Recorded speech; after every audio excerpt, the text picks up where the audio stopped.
Hey, what's up, guys, and welcome to Talk4, the quickfire podcast where we ask four great questions to unique and interesting people. Behind the mic today on Talk4 is your host, Skupien, that's me, and our special guest for today, Toby Segar, who's going to be answering our questions today. Toby, please introduce yourself and give us a quick rundown of what you do before I shoot some questions. Hi, Louis. Oh, that was a good intro. You are good at that. I'm Flies off the Toby tongue. Segar. I've been doing parkour about 16 years now, jumping off stuff. Started in 2005 when I saw it on TV, and alongside that, sort of started filmmaking the same day, and both of them have kind of grown hand in hand, and I'm still doing them both somehow paying my living, and I'm fortunate for that every morning, basically. Yeah. Yeah. I mean, what an achievement. I mean, all this stuff with STORROR and everything. I mean, I'm sure so many people know, who you are and, what STORROR is and everything, what it's all about. But I tell you what, I can't wait to ask a few questions. So, if you're good to go, I'd love to jump into the first question, if that's okay with you, mate. Yeah, take it away. Yeah. Brilliant. So for question one, how did your journey in parkour start? What got you into it and how did that lead to STORROR and getting to where you are now? It was 2005, and I was 10 or 11. I can't quite remember which side of the birthday it was, but I saw this advert for a documentary, and I just basically hounded my mum and dad to let me stay up and watch it because it was like an hour past my bedtime at the time, and Yeah. for some wild reason they let me stay up and watch these crazy guys jump around on walls, and then the next day started at school basically. I was the only one training in my area for years. There's a few friends that sort of would tag along here and there, but they come and go, and I was the only one like wanting to do this thing forever. And then by chance sort of met the rest of the STORROR guys from Horsham and Brighton. There's six others in the team for anyone that doesn't know them. But yeah, just ended up sort of organically spending a hell of a lot of time with them, to the point at which people started calling us the STORROR Boys off the back of a channel that Max and Benj had made. They just made it for jokes and laughs. They were like, we can't put any of the serious videos on here, so let's just make a silly channel where we can just upload utter tripe, basically, just anything, any spares and scraps from the videos.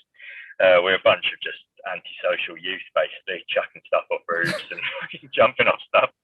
And before we knew it, that account had more subscribers than any of our personals, and it all went from there, really. And before we knew it, we were doing movies together and traveling the world. And then fortunately, it started bringing in a bit of cash, because for a few years, you can imagine the parents were a bit like, when are you getting a job? Yeah, stop climbing walls and get a job, mate. That's it, yeah. So we had to start paying a couple hundred quid rent at least, and then fortunately, just before it was too late, things picked up, and now it's our thing, and yeah, fortunate to share it with the world, I guess. Yeah, Absolutely. yeah. I'll tell you what, so for question two, leading on from that, so on the subject of STORROR, how did that actually get so big? What do you feel set it apart from similar channels, and how did it go from the little clips you started with to this massive brand?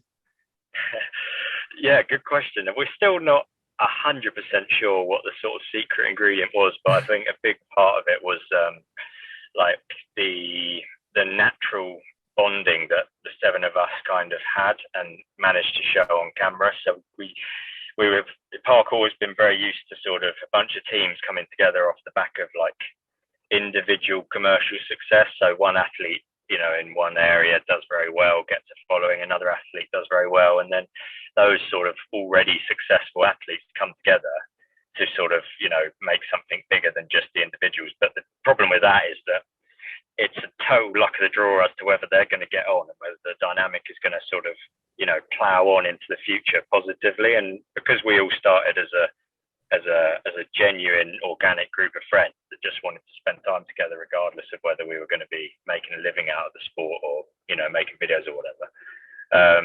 It was that I think people like to watch. They're not actually coming back to the channel for parkour and these new jumps and all of that. That's just sort of a vehicle for our trips and stuff. It's actually, they just want to feel like they're on a day out with their friends, really. And I think that's sort of where the following started to become a bit more, you know, loyal when they realised, oh, actually, it's just a bunch of guys mucking about in the streets. Like we did that when we were kids. These guys just never kind of stopped, I guess. So it's sort of like, the parkour is obviously the cherry on top. But I think that's what sets us apart, really, is that sort of organic dynamic that we've managed to sort of achieve through just years of pushing ourselves with each other. So there's sort of this big mutual respect that I think we've managed to sort of show on camera, basically. And I think that's really the elixir of it all. Aside from the fact that, we're jumping across rooftops, which not many people do, I guess, in the grand scheme of things. So, I think that's it. Yeah. I totally agree with that, actually. You know, I've been a huge fan of STORROR really for years now, and there's always been these great vibes and these funny moments and everything in the videos, and it just really kind of ties in so well with what you're doing. And you know, for the OG fans as well, you know, I've got a little personal question as well. Will we be seeing another Brooks episode anytime soon? Oh, you are an OG, yeah, right. I mean, so yeah, for a long time, people thought Brooks was one of the team. He actually, like, it's probably a fun fact for people that enjoy those videos. He used to be Callum and Sasha's babysitter, right? So it sort of explains Callum's wild nature. That goes well with it, I have to say. That makes sense. Yeah. So that was the birth of it. And then Callum, Sash, Brooks, and another guy called Craig were in a team called Team Agility way before STORROR. And then they just realised they had a lot of footage of Brooks being Brooks and put the compilations together. I think he's ended up going on his own sort of path. He's got 2-3 kids now, actually. Yeah, I saw that. And has settled, and he was a lot older than the rest of us, so that sort of peel off was kind of inevitable, and then slowly came to reality, and we just don't see him as much really. And I guess he's grown up to some degree, whatever that means, so we don't quite have the banks of footage that we used to have, and it's a bit sketchy, to be honest, with monetization these days. I don't know if those videos would get taken down these days or not. It's hard to know. No, for sure. Is he still as much of a nutter nowadays, or? Oh, he's totally fucking mental. Yeah. So we're worrying about the kids then, are we? I think he's just grounded him, and I assume when you have children, your priorities switch. It might not be to make all your friends laugh every day anymore. I'm not sure, but no, he's good, and his kids are good. So big up Brooks if by chance he's listening to this. Right. Well, question number 3. This is something that I find personally very interesting. I really want to talk to you about this. When you take some of the roof gap stunts you and the guys have managed over the years, I always wondered how you guys were able to conquer those fears and put the danger to the back of your mind. Like, what's the mental process towards committing to something like that? It's a funny one, because it's sort of, so you got risk, which is kind of like, it's like danger times it's consequence times the chance of that consequence actually occurring. So, like, the consequence of the roof gaps is death, of course, but the chance of actually falling down with the skills that we're sort of applying up there is very, very low. So everything we're doing, like, at that height is essentially easy stuff that we could do 1,000 times on ground level. It's only when we only ever really push the physical limits when we're on ground level, like when the consequences, you know, just basics, small injuries and things like that, because you're not going to die. But we're not going to go for something that's at our physical limit, something that we might not actually be able to make when the consequence of death is involved. So obviously, to most, you know, jumping across between 2 skyscrapers is totally crazy, but it's relative to your skills, essentially. So if my mum was to go up there and have a go at the Chungking gap that Callum did in Hong Kong, she would fall and die like that. Sure. That's just a fact. But Callum knows for sure that on ground level, he could do that 1,000 times, even under fatigue and under even more stressful scenarios, and go a lot bigger on ground level. So sure. He was able to sort of do that. So that's the premise of it. And then when it gets closer to your limit, and you really are scared, but you still want to do it, it really comes down to sort of controlling that adrenaline, controlling those nerves, and being able to really sort of critically break it down and take any sort of ego out of it, and really work out, you know, if it's worth it. Some stuff like is worth getting hurt over. That's what I believe, and that's what's been sort of spoken about recently as parkour. It's like, how much do I care about this challenge? And, you know, sometimes you do care enough to sort of sprinkle a bit of risk into that calculation, basically, because it is strange. You get to a point in sport where it means everything to you. It's instilled in your identity, and suddenly this mundane, pointless jump means everything in the world, and you don't mind potentially hurting yourself a little bit on it. But yeah, when death comes into play, it's a lot easier to turn around and just say no. And yeah, definitely, because that doesn't sound fun. Yeah, but yeah, that's the premise of it, I guess. Yeah. Damn. Yeah.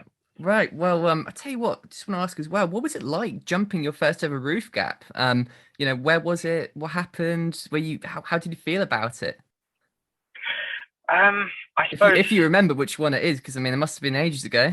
Yeah, I mean, you start on like a little garage gap that's nice and easy. You know, you're only 10 foot up or whatever, sure. And then before you know it, the sort of mental strength it took to jump that.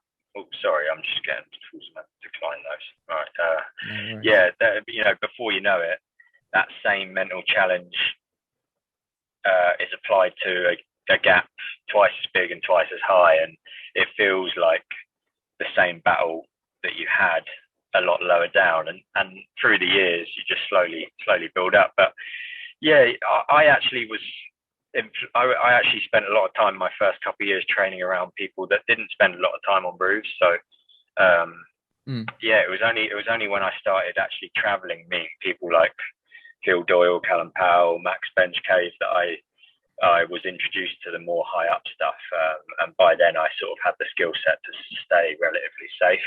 Sure. But yeah, I still don't think that the limit has even been tickled yet with the stuff at height. People have definitely. Is that for you personally, or just in general? Do you mean? Definitely for me personally, yeah. I know I'm going to get to the end of my training, and I'm going to think like, oh, you know, I could have pushed myself more on the high end of the scale, like when it comes to sort of mental challenge and that sort of thing. I'm already feeling like I want to explore that more before I get to that age where things become a lot scarier. But yeah, in terms of like the broader community, yeah, there's a long way to go in terms of mental challenge up at height. You look at stuff like climbing that's, you know, 60 years old or something, and Alex Honnold's only just managed to free solo El Cap, which is just totally insane. Like it's on a tone other level to the stuff that people in parkour are doing at height. But I was going to say earlier, like people are definitely pushing the descent game. So they're coming down the sides of car parks, you know, 10 stories up, and they are getting a lot more technical. And I think that's actually the closest, or that's the furthest that the mental fortitude has been pushed so far in the sport, I'd say. But then again, we did do a film as STORROR up on the skyscrapers of Hong Kong, Tokyo, and so on. And there were a lot of moments there where it was like, wow, everything here has to go perfectly right, or you know, I'm about to lose a friend, sort of thing. That was Roof Culture Asia, wasn't it? Yeah, and yeah, that, which is an interesting one to look back on, because we've all matured in certain ways since then, and we've had conversations since that we definitely didn't have back then. It's a fascinating thing to look back on in hindsight. But absolutely, yeah, I'm sure there'll be people, you know, revisiting those spots and leveling it up. That's the nature of the sport. Yeah. Definitely. I can't wait to watch it. For sure. I tell you what, Toby, I absolutely love this subject. So I just want to ask one more thing about it, actually, too. In general, in life, from your experience in parkour, do you have any tips for conquering fear? Yeah, I'd say it really is to break it down. if something seems so outrageously scary that it feels totally impossible, it's sort of working out the building blocks that might get you there. Obviously in parkour, that's fairly simple. You start lower down, you replicate the movement you want to do up high. I think it's applicable to sort of general life as well. You can sort of get little tasters of whatever it is you're finding hard to commit to, and essentially expose yourself consistently to types of challenge that have similarities to that bigger thing you want to overcome. Getting a taste of it. And it's really exposure. It's really like getting the hours in. Like, I don't know whether it's might even be like asking a girl out or something like that, or like trying to, or committing to speaking to someone who you want to get a new job from, or I don't know, like any big leap you might make in your life. It's like there are ways, if you really think about it, of breaking it down. And I don't know, even if you suffer from social anxieties, spending time with big groups or committing to social events, things like that, like, it's trying to it's a case of like putting yourself in those zones, isn't it? Yeah, and it's all super scary, and I think a big part of it is breaking through a wall, and that wall is thicker for some than it is for others, so you need to chip away more sort of incremental steps. Some people just have balls and can just plow through life, without a care in the world, and they just achieve. But for some, it takes a little bit of a more incremental sort of process. It depends who you are, but yeah, I'd say it's exposure and sort of recognizing moments where you can expose yourself to that fear, and just doing it until one day that bigger challenge presents itself as something relatively easy compared to what it used to.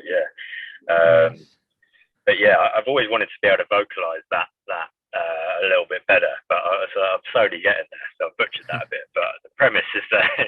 No, I got exactly what you meant. Yeah, it's just creating these little challenges for yourself and putting yourself in a discomfortable zone where you're not entirely comfortable with what you're doing exactly, but you still have to learn to push through it. So it's that kind of process of creating these habits of being able to get through those situations, isn't it? And then when you come back to that big thing, you kind of have more experience in those situations where you can just kind of plow through it a bit more. That's it, exactly, yeah. And it's not like that final challenge remains as scary, but you can get through it. It's literally way less scary than when you first looked at it. Like, the sort of obviousness in parkour from very early age taught all of us that, and it's sort of like, oh, okay, if I just do this thing a hell of a lot, before I know it, the thing I found scary before is now a walk in the park, and I'm not even considering it. Yeah, and it's not really a conscious process. It's just the way humans adapt. We'll adapt to anything that we do a lot of. And yeah, so it's sort of like when anyone gives you an excuse for anything, it's kind of like, well, if you actually put the hours in, if you actually chipped away at that little thing and really given it the time that it might need, rather than sort of just saying no from the start. But it's harder than it's easier said than done. Yeah, of course. Well, that's all good things are, mate. But right, so for our fourth and final question, we're asking the expert here, but for the fans and the new people who are looking to start parkour, do you have any advice for them when getting started, or any beginner mistakes that can be costly to avoid, other than falling down a skyscraper? Yeah. Stay off the skyscrapers. But that's the fortunate thing about parkour, is that a lot of people, they complain that people are going to copy what we do, and I get the concern. But if you put even the craziest guy, craziest girl up on a skyscraper and you tell them to jump a gap, they're just not going to do it. it's a totally outrageous thing to try and copy, basically. So we're never too worried about that sort of thing. But yeah, start low, don't rush, and really put emphasis on those fundamentals. So foot placement, you can put good time into foot placement drills, running along the edges of curbs and like jumping to railings that are just shin or knee height, walking around on railings, really getting that foot placement and that touch and that timing under your feet, you know, walking with no sound under your feet, that sort of thing. It's really, really valuable when it comes to moving on to the next movements. It's easy for people to just want to learn a backflip or want to learn to do a big double Kong or something. But if you've got a backing of those fundamentals, foot placement, you know, safety rolls like climb ups, things like that, all of those come really, really easily, and you're going to avoid a lot of injuries and things like that. Sure. I think for the younger sort of practitioners, if you're starting, you know, between the age of 8 and 15, something like that, you're pretty much going to dive in head first. You're going to try all the scary stuff because you're not scared.